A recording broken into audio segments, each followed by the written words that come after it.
in Rawalpindi. His family are extremely concerned for his well-being, and Ather spoke to his two sons yesterday.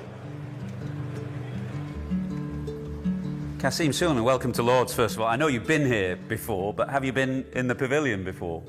No, never been in the pavilion. No, very, very cool kind of zone to be in, so yeah, appreciate it. And we came past your dad's portrait in there, which is sitting very proudly in the long room. Emma Sargent's painting of him. What did you've seen that before or not? Only on TV, yeah, seeing the players walk through the long room. But yeah, it's cool to see it in person. What do you feel when you see something like that? Because we're obviously in a cricket environment where your dad, had many great moments. Yeah, definitely a sense of pride, obviously, but we're quite used to him being kind of the centre of attention in any kind of cricket sphere. But always, it's amazing to see, When did you last see him in the flesh? It was November 22, after there was an assassination attempt on him and he was shot a few times in the leg. That was the last time we were able to go out and see him. So coming up to 4 years. And so after that, he's been in jail just a little over 3 years now. When did you last speak to him? In March. So we got to speak to him, around 5 or 6 months ago. And since then, it's been radio silence. I'm not sure whether that's because of our call or them just tightening the restrictions on him and furthering this kind of sense of isolation and torture. And the broader family, the family that are in Pakistan, what's their access to him at the moment? No one, until last week, no one's been able to see him, been allowed to see him for 10 months, despite them going to the jail every week to attempt to see him. The court have ordered that he have weekly family visits, but no one's seen him for 10 months until last week. Pakistan government say you're welcome to go and see him. Just explain why you haven't and your reluctance to do that.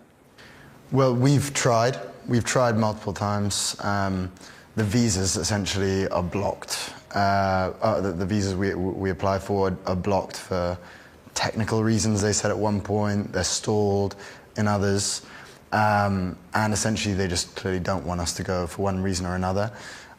Maybe out of fear that we're going to be active and try to support the efforts of getting him out from over there, which I guess has just led to them stalling or rejecting. But to be clear, if you did get the visa, you would feel comfortable in going. You wouldn't be fearful of going. I don't think there's probably a small risk that we'd be arrested, but ultimately we just want to see him at this point, even if it's not to make any sort of noise and just minimal publicity. Yeah, we just want to see him because we're getting incredibly concerned about his situation. When you did speak to him over the phone, how did he sound? He's always upbeat. He's always kind of his usual self. Very kind of very keen to hear how we are, how our family is, how everyone is, in the outside world, and very kind of speaking very quickly, because every time we have one of these calls, they're cut off randomly. You never know how long we're going to get. Somewhere approximately around 20 minutes, but it's been as short as 6 minutes before. So he's very quick, frantically trying to ask us questions, and if we try and ask him how he is, very quickly he shuts it down, with, I'm fine, or, it doesn't matter, but anyway, how are you, what's going on, telling us life lessons, how we can kind of, improve or go towards our goals, things like that. So did he complain at all about the state of his health, or indeed the treatment he's getting, or the conditions in which he's being held in? He did. He had an eye issue. I think he's lost about 80% of the vision in one of his eyes. So he told us about that. He told us that he complained about it for months, and it was being ignored. He wasn't getting proper treatment. But he's not really one to complain in general. So that was when we would press him and ask him about how his health is. We know that his general conditions aren't great. It's a very small cell.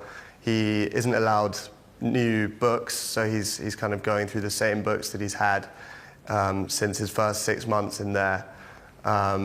You know, it's a hot cell in the summer with no proper kind of air conditioning and stuff like that. So. And I just add, the last time he was able to speak to our aunties and anyone else, he did say that the conditions have severely worsened recently, that he's been relating it to other political prisoners who have been killed, I guess you would say, or have died in prison. And right now it's worse than ever. They're completely isolating him more than 23 hours a day in a cell. So right now, it's really crucial for us that he gets proper treatment. When he was seen by them, he had an eye patch on from the eye situation. He seemed visibly stressed, and that is something that's very hard for us to imagine, because he embodies kind of calm, a very calm, assured presence every time I've ever seen him, even in very, very tough situations, including being at gunpoint once when we were, there was a kind of robbery in the car we were in.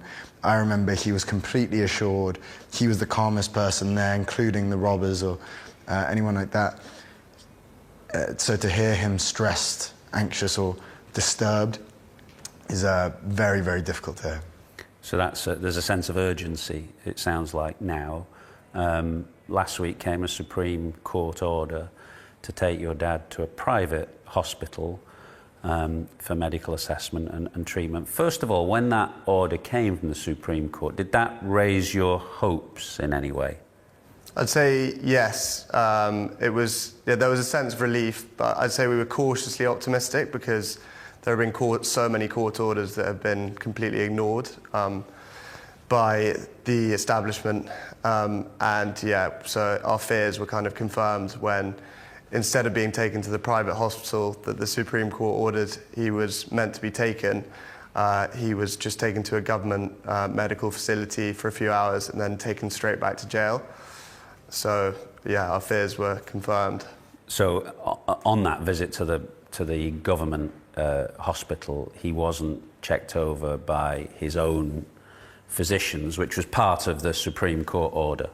No. So he was checked on by government-selected physicians, doctors, things like that. It was a short checkup. It was frustrating for us, especially because we were getting messages over and over again saying, congratulations, you must be so happy that he's being dealt with, that he's getting checked up. In reality, it was an hour checkup by government officials who said, great, he's okay, and then said, we're going to now send him to the independent hospital, Shifa, and instead they just left all of the doctors waiting, our auntie waiting, who's a doctor, and just went straight back to jail. So extremely frustrating, that element especially. He still hasn't been properly checked up by an unbiased independent physician or doctor, and it just makes us think, what are they hiding? Why are they so fearful of allowing him to get reported on by an unbiased and neutral doctor? And is the fear over the eye the most urgent fear, or is it more of his general health and well-being? I think it's his general health and well-being at this point as well. We thought the only thing we'd heard over the last 10 months, because no one's been able to see him, is the fears about his eye. But now we've heard that he's got rising blood pressure due to kind of just the stress of isolation and solitary confinement, which, like Kasim said, is really worrying for us, because he's probably the least anxious, least stressed person I've ever met. So that was really, really disturbing to hear. It took both of you a while, since your dad's been in jail, to start being very active in the media about your dad. What was the moment that prompted a change of policy, if you like, from you both? I think it was the kind of the stagnation. It was just it got to when he first went in. we were used to kind of things happening with him which were unordinary and kind of dangerous, and you know, him getting shot, him falling off the top of a platform, you know, assassination attempts, multiple. And so when he first went to prison, we thought it was going to be probably a short stay, and then you know, as often happens in Pakistan. But then as time passed, it kind of just dragged on, and it felt more and more helpless as it kind of went out of any of the newspapers. He was still there. We eventually just thought, you know, if we can make any kind of difference, then it's probably a time to act. And now it really feels like there's a kind of, this is a moment that we need to kind of jump on, because they're not even acting with much strategy anymore. It's very, very clear what they're doing, which is they're just blatantly trying to kind of kill him in there. They just want to keep him in there as long as possible and hopefully just silence him. Have your pushback, I mean, the letters that the captain sent in February and now get no response to, do you sense that what you are doing is having much effect, if any? It's hard to say. At times it seems like it is making an impact, because you know, sometimes they retaliate. There was a time when, you know, after we did our first interview, they blocked calls, that we were having semi-regular calls once every 2 months or so. Then we went a kind of long, kind of four-month period, and then, you know, they seem to retaliate in ways. They respond publicly, and that almost, you know, I would say that sort of gives some element of hope that, you know, they are taking notice. But the way that they are run, it's like a military dictatorship. It is, you know, they have all power in Pakistan. So even with the pressure we're putting on, they have the final say. So it's difficult to know what is going to really push the needle with them. Have you been disappointed there hasn't been any official help here from the UK government? I noticed both your mum, your uncle Zach, were calling for more help from the UK government the other day. I think the head of the all-parliamentary Pakistan group had sent a letter to the Pakistan Prime Minister some months ago, but nothing official from the UK government. Yeah, I'd say we have been disappointed. There hasn't been, whenever we've reached out to the Foreign Office or you know, the previous Foreign Secretary, there's just been such a feeble response. They say sort of, oh, that's terrible to hear, we sympathise with you, and then we hear nothing. We're hoping that maybe with the new Foreign Secretary, with Ed Miliband, we might have a little bit more success and hopefully be able to see him.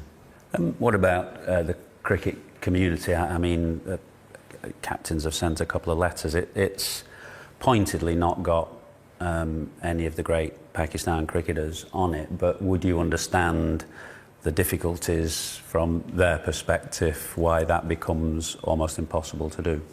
Yeah, first of all, you're obviously one of the former captains who signed that letter. We really appreciate that gesture.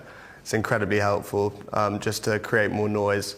But also, I do understand the former Pakistani cricketers. I know that a lot of them revere him, but it's just so difficult for them to voice their real opinions in what's basically a military dictatorship, where there are serious crackdowns on any sort of dissent.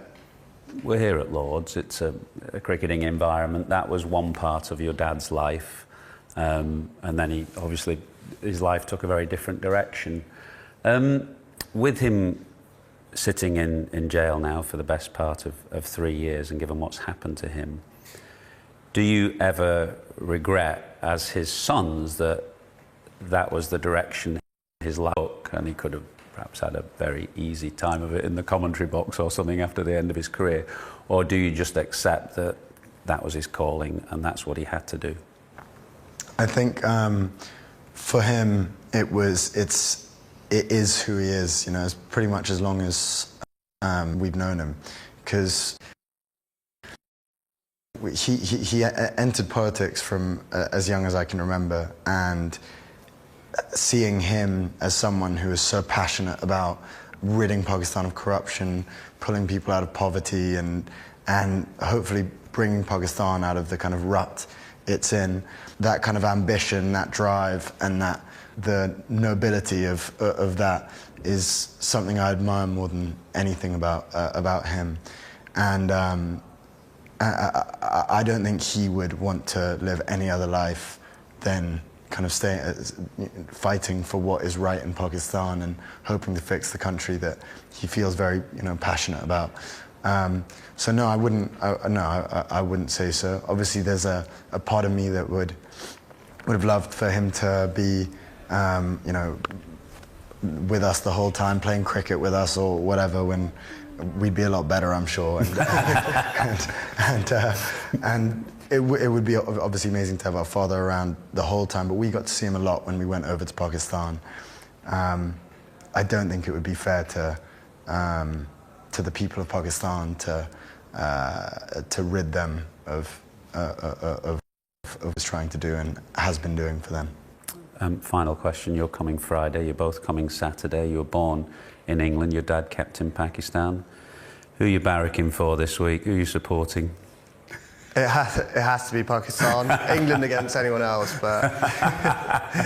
Same for you, Cass? Yeah, of course, but yeah, we'll see what happens. Yeah, we'll see. But Pakistan, of course, we always support Pakistan. Thanks for your time. Thank you. Thank you. Athers were talking to the brothers yesterday. Now, as reported by AP, the Pakistan government response, it rejects allegations of mistreatment or medical neglect. Imran Khan is being detained as a convicted prisoner, held in a 7-cell compound with exercise facilities, access to home-cooked food, books and television, received 900+ visits since imprisonment in 2023, returned to prison after doctors found him medically fit. So that's reported by AP. We reached out to the UK government for comment. Foreign Commonwealth Development Office statement: Pakistan's judicial process are a domestic matter in which the UK does not interfere. UK ministers and regularly raised with Pakistan the need to uphold Pakistan's constitution and international human rights obligations, including with respect to Imran Khan. We have offered the Pakistan government further right of reply. Michael, of course, who did that interview with the brothers yesterday, is with me. You have also